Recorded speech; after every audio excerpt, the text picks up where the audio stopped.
Welcome to our channel. Today we how to enable Asana calendar syncing with Google Calendar. Quick tutorial step by step clearly. To enable Asana calendar syncing with Google Calendar, start by logging into your Asana account. Navigate to the project you want to sync with Google Calendar. Click on the More button, typically represented by 3 dots. From the drop-down menu, select Export/Print.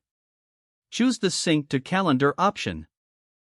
You will see a link labeled Add to Calendar. Copy the link provided. Now, open your Google Calendar in a separate tab. In Google Calendar, look for the Other Calendars section on the left side. Click the plus icon next to Other Calendars. Select from URL from the menu that appears. Paste the copied link from Asana into the URL field. Click the Add Calendar button to complete the process. You will see a message confirming that the calendar has been added.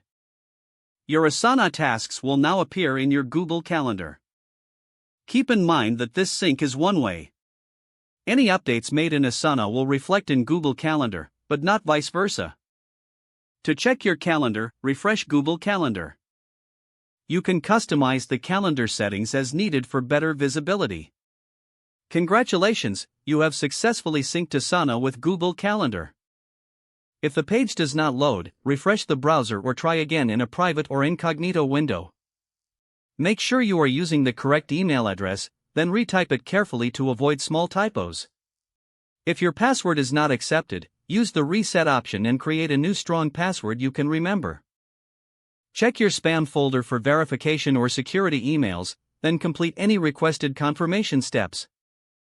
Enable two-factor authentication if available to improve account security and reduce unauthorized access risk. After signing in, review your profile details so your contact information and settings are accurate and current. If you see an error message, note it down and try again after restarting your device and internet connection. Log out when you finish, especially on shared devices, to keep your account and payment information secure. If the page does not load, refresh the browser or try again in a private or incognito window. Make sure you are using the correct email address, then retype it carefully to avoid small typos. If your password is not accepted, use the reset option and create a new strong password you can remember. Don't forget to like this video and subscribe to our channel for more step-by-step tech guides.